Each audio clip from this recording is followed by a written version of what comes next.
Most of those would have been people that have never been to Jakarta or Indonesia before. So they're now starting to see those opportunities that exist. And a lot of them, when I speak to them, are saying, gee, how long has this been going on? This place is growing rapidly. The population developing into middle class, and they're starting to see the opportunities. We do have a figure we've established a $2 billion Southeast Asian investment financing facility.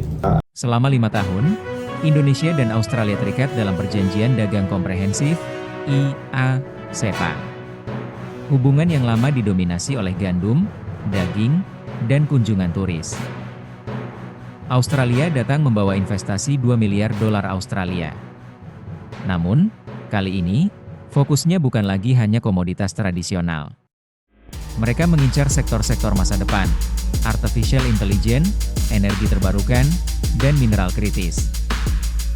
Memasuki usia 5 tahun, IA-CEPA sedang ditinjau. Apa yang diinginkan Australia? Dan bagaimana Indonesia memanfaatkan momentum ini untuk menjadi pemain utama dalam rantai pasok global? Perjanjian IA-CEPA kini berada pada fase peninjauan untuk mengevaluasi pencapaian dan area yang perlu ditingkatkan. Bagi Australia, peninjauan ini krusial untuk mengamankan investasinya.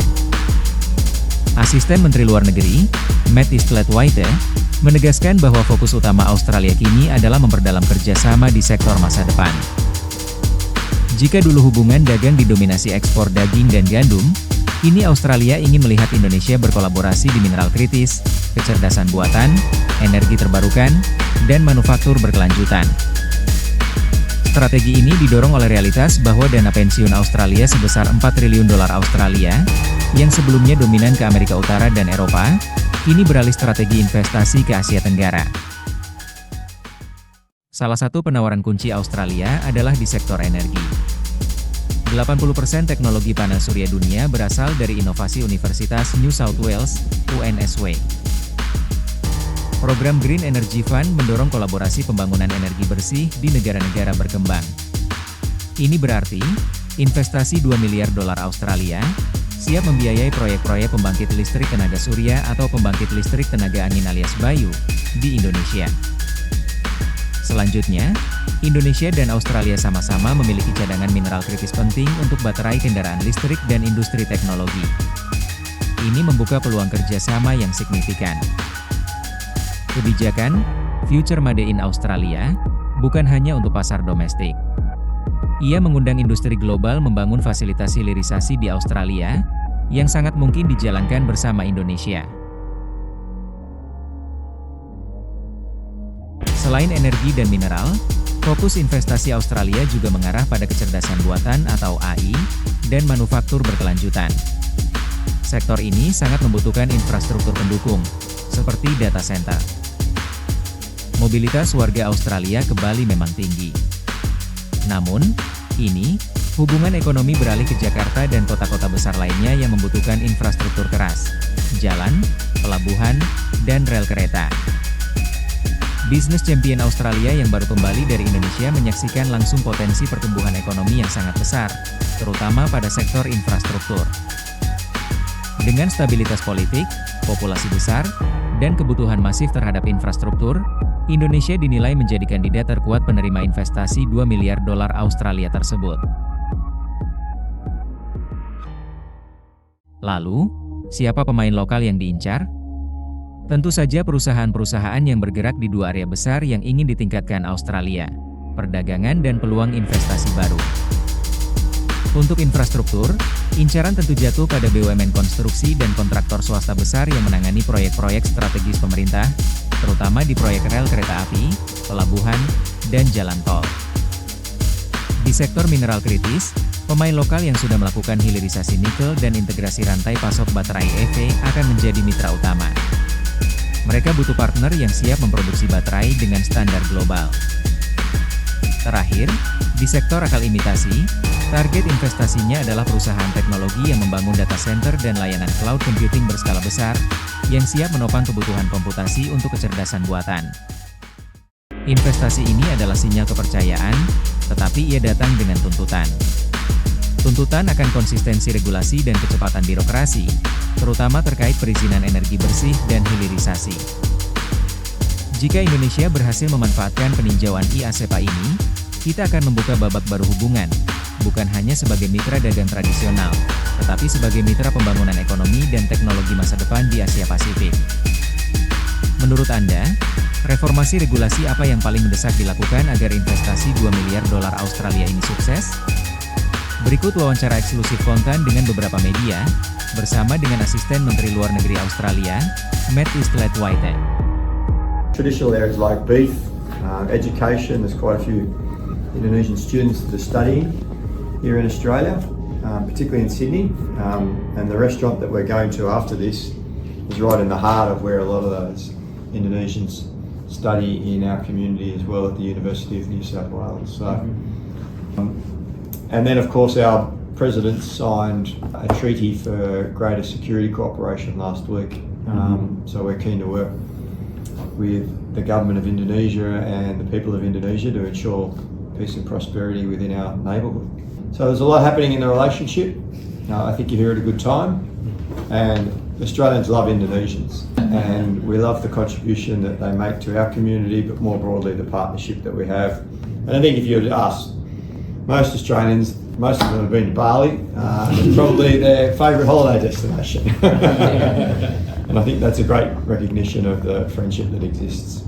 So welcome. Thank you. Thank you very I'm much. happy to take your questions if you have any. After 5 years of implementation, can you give us some brief what is the issues that will be renegotiated between two countries? Most trade agreements have review periods at anniversaries when both parties sit down and look at what's working and what can be improved. And that's a normal practice that will be undertaken in respect of the IA-CEPA.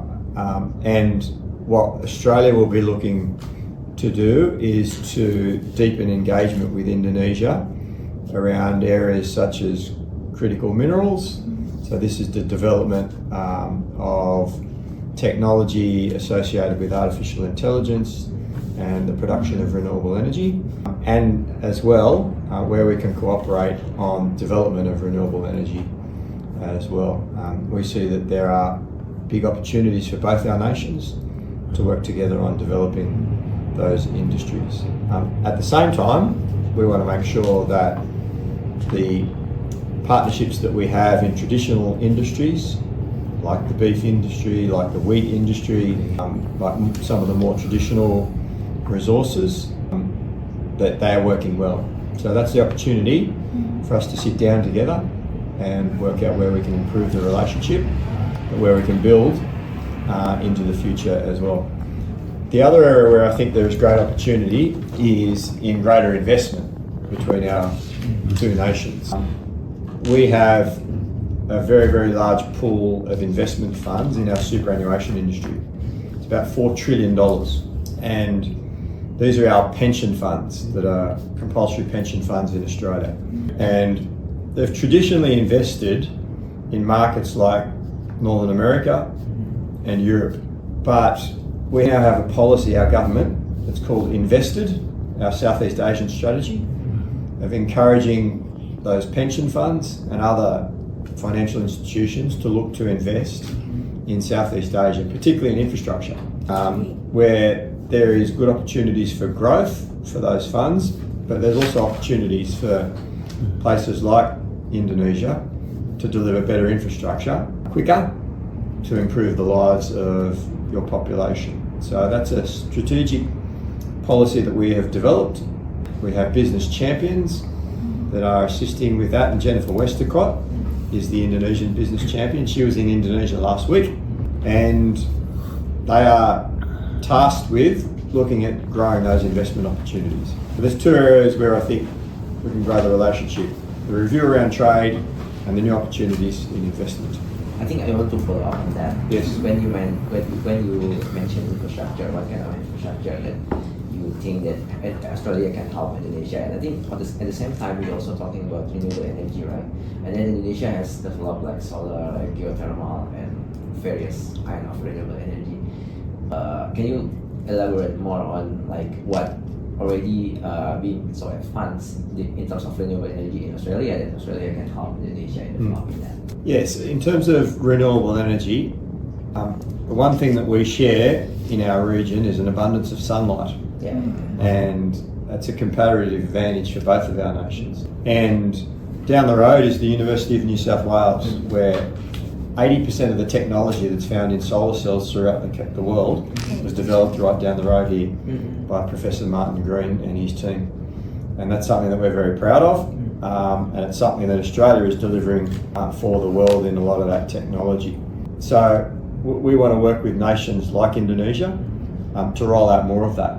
And we can do that through investment programs, we can do that through our commitments to the Green Energy Fund and other international funds such as that, which benefit nations and particularly developing communities in Southeast Asia and the Pacific. So they're the areas where we think we can cooperate. The other area is of course around the development of critical minerals. And Indonesia has a lot of these deposits of those minerals. So too does Australia. Australia's been very good at digging them up and then shipping them overseas to other countries to process them and turn them into finished products, and then we buy them back from them. I think Indonesia's in a similar position. We think that there's opportunity for us to work together. We've got a policy called the Future Made in Australia, where we're specifically trying to get overseas businesses to invest in Australia to establish those downstream processing facilities and to build up that industry here in Australia. And that's something that I think that Indonesia has the opportunity to do as well. So that's around renewable energy. The first part of your question was infrastructure. What do you need? Ports, airports, roads, rail. These are some of the projects that Australian pension funds and investment banks facilitated and invested in Southeast Asia. And we're looking for those opportunities to support again. I see. But what are the challenges now that you think like Australia face in terms of do you think like you expect like Indonesian government to change some regulation to make it easier for Australian companies to have that investment or? Yeah, I think that like any investment, people want certainty and they want to de-risk it. So they want to try and get the best return they possibly can with minimal risk. And in the past, I think a lot of those funds have seen that the best opportunities for that are in the Americas and in Europe. But increasingly, as businesses and investment funds visit places like Jakarta, places like Singapore and Kuala Lumpur, they see, wow, these cities are growing and they're developing rapidly and there are big opportunities and we want to be part of that. So they're now starting to look to those markets because a few things have happened. Firstly, I think that your governments are providing that stability and certainty that people want so that the investments are de-risked. And secondly, they're getting better returns because your populations are moving into the middle classes and therefore their disposable incomes are increasing so they can spend more money on holidays, on cars, on goods that they may not have been able to afford in the past. And when they're doing that, it means that they need infrastructure to drive the cars on, ports and the airports to facilitate the airline travel. So those opportunities, I think that they're seeing now, and that's been the big change. That I think your government, your people have been de-risking and increasing growth opportunities. Have you heard about the Danantara, the newest SYF of Indonesia? What is it called, sorry? Danantara. Have you heard Danantara? No, I haven't, sorry. Oh, okay. Because I want to follow up with the opportunity of the Australian Investment Fund to collaborate with Menakar as our newest SYF. Yeah, okay. Is there any possibility for Australian Investment Fund to collaborate with Indonesia as well. For that project, have you said about the infrastructure and also Yeah. other projects? Yeah, so our government just announced that we're establishing in partnership with the private sector an investment fund to try and provide less risk for investment banks and pension funds to look to invest in Southeast Asia. And that fund is backed by a government contribution. So I think that provides a bit more surety and security for those investors to say, well, if the government's investing in it, it must be safe. So that fund will provide a vehicle, we hope, to leverage more private sector investment in infrastructure projects throughout Southeast Asia. And that could include the fund that you're... So $4 trillion, just not just for Indonesia, right? For Southeast Asia, right? So Australia, we have a compulsory pension fund system where a proportion of Australian workers' money, their pay, has to go into and those funds are regulated. They have a board of trustees that manage those investments on behalf of their members. That system was established in the 1990s, so it's built up. And the collective value of those funds is $4 trillion, about $4.4 trillion. 4 Funds, obviously, to ensure returns to their members, are looking to invest. Now, they're investing in Australian projects. For instance, you flew into Sydney Airport yesterday. Yep. Mm-hmm. That's owned by the pension funds, and they operate that at a profit. Telecommunications businesses, ports. The Port Botany is the largest port in Australia in terms of container. That's owned by pension funds. So they're now looking to invest internationally, and Indonesia is an attractive destination. One of them.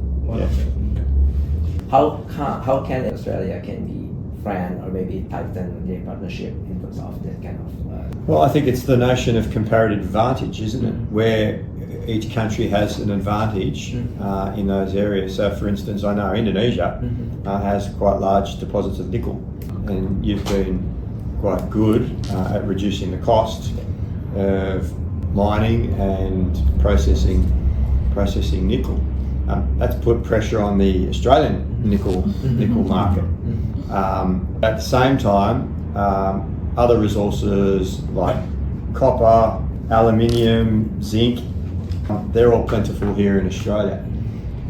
So if both of those products together can be put into creating a battery, creating renewables technology, then that's the both use of our comparative advantage to work together to process those minerals. So I think that there's opportunities Need each other to occur. So Australia and Indonesia need each other. Yeah. Complementary. Yeah. For Australian investment. Yeah, you mean? Yes. Yeah, our strategy doesn't mention a target, but it does mention that there's opportunities, and those opportunities are in the billions of dollars. So we want to try and leverage that and do what we can to support Australian pension funds and investment banks looking to Southeast Asia to invest. And we think that there are opportunities there. A lot of the challenge, I think, has been that many of those businesses and the leaders of those organisations just haven't been to Jakarta, or they haven't been to Southeast Asia. Ever? Yeah. They're starting to go, and we're starting to take business delegations. Including the last week delegation. As well, yeah. So I'm just looking here. Jennifer Westcott's visited Indonesia 5 times. 6. Oh, 6 now, yeah. 6 as a result of last week. So each time she's taken business leaders with her. Yeah. And most of those would have been people that have never been to Jakarta or Indonesia before. So they're now starting to see those opportunities that exist. And a lot of them, when I speak to them, are saying, gee, how long has this been going on? This place is growing rapidly. The population developing into the middle class, and they're starting to see the opportunities. we do have a figure for, we've established a $2 billion Southeast Asian investment financing facility, and that was recently established. And that will be the commitment to backing that investment by the private sector in Southeast Asia. So it's a $2 billion. $2 billion is already invested. $2 billion investment finance facility. Oh, it's already done, right? Yeah, it's allocated in our budget to facilitate and to work with the private sector to invest in places like Indonesia. This is recent, right? I mean, Yeah, it was announced at ASEAN recently. yeah. So a couple of weeks ago by our Prime Minister. Yeah.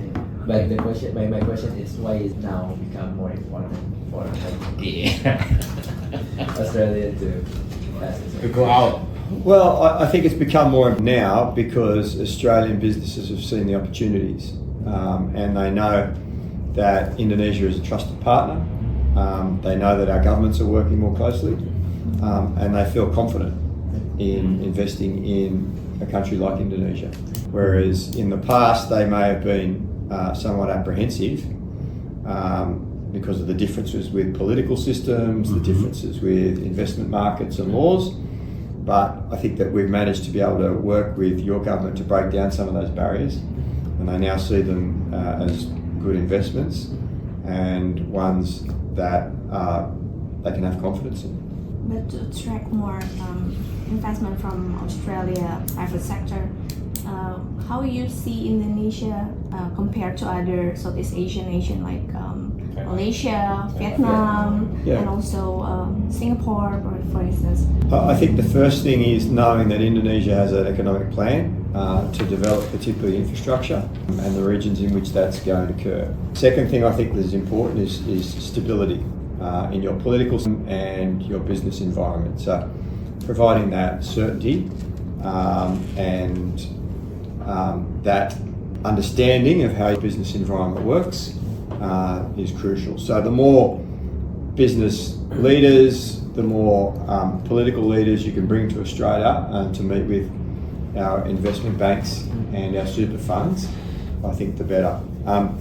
The third, I would say, is, and this applies to Southeast Asia more broadly, governments that are corruption free, so that investors have confidence that when a government decision is made, that it will be adhered to, that there's not a process of bargaining with other nations around trying to win contracts and things, that there's an open, transparent process that everyone can have confidence in. And I think that that's what businesses are starting to see is occurring in Indonesia, and that provides that confidence.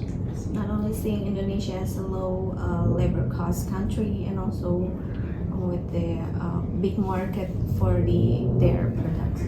Yeah, obviously, labour-intensive industries and businesses, labour costs are an attractive factor. And as a nation that is developing, I think that Indonesia can offer cost competitiveness when it comes to labour. Then I think you must have talked with Australian businesses a lot. That is there any specific instances that you talk about them and they talk about Indonesians investment climate? Then Indonesia is this and that, and then they complain to you or something like that. They don't complain to me. They say that they think that there's great new opportunities, and that they've got increasing confidence. And I know of businesses that are investing. There's businesses from my community that have invested in things like conference centres, wedding venues, entertainment venues in Bali, because they know that there's now a market for it, that there's plenty of Australians that go to Bali to have weddings and things like that, and people from all over the world, and that a holiday destination like Bali now has those internationally renowned hotels, hospitals. Yeah, exactly. So I think that when you have that in your country, that makes it an attractive destination for investment and businesses to establish, and that creates jobs in the local communities. And Australian government want to help that with The investment facility, yes. This 2 billion is different with the. And then collectively, that invests in infrastructure projects throughout Southeast Asia. So we're de-risking it, Yeah. and at the same time we're providing a greater pool of investment funds so they can invest in bigger projects. So it's more attractive for the Australian businesses to Yeah. know By- that by the government government. is actually Yeah, it's backed by the investing in government. as well. Mhm. Yeah. Yeah. And it As you know, our president is very close with the national expert. National Indonesian. What is it? national interest for National interest. Yes, Like, yeah. like Of course. food security, energy security. Yes. And our government now is intend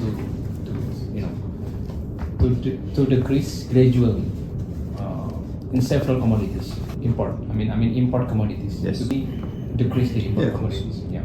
What do you think about it? So, Well, obviously the Indonesian government will make decisions that are in the best interests of Indonesians, and that's a decision that our government will always respect.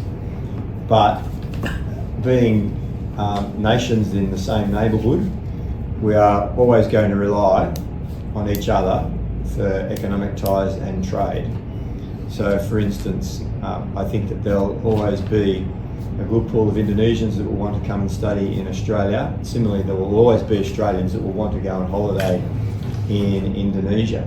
So that two-way trade and investment between our nations, we believe will continue to grow, and that's what the Comprehensive Economic Partnership is all about, where it's in both of our countries' national interests, trying to work together to grow that partnership, but of course always subject to the sovereign decisions of the Indonesian government about what they believe is in the best interests of the population. the question is there any update for the new treaty that they will be signing on the? Yeah, well, it's a treaty of cooperation where we pledge to work together to consult each other around national security decisions. And it makes sense given that we live in the same neighbourhood.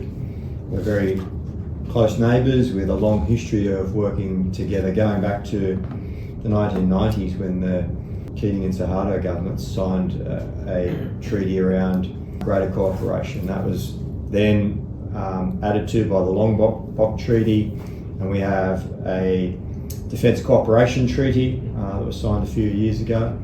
The Indonesian military are now exercising with Australia, particularly in the north of Australia, in programs like Talisman Sabre and others, and that's something that we welcome. So we live in a dynamic region, one that is changing very rapidly, and to make sure that peace and stability is maintained, our government believes that it's very worthwhile to have a strong relationship with our nearest and dearest neighbours like Indonesia to maintain that into the future. Thank you. Not really. I don't think that. Yeah, no one's really complained to me from Southeast Asia about Australia stealing your talent. And likewise, we're certainly not complaining about Australians that are going to work and study in Indonesia. It's good to see that increasingly there are a lot of Australian students that are going to study in Indonesia because they want to bahasa and they want to be able to communicate. And that's what we'd like to encourage.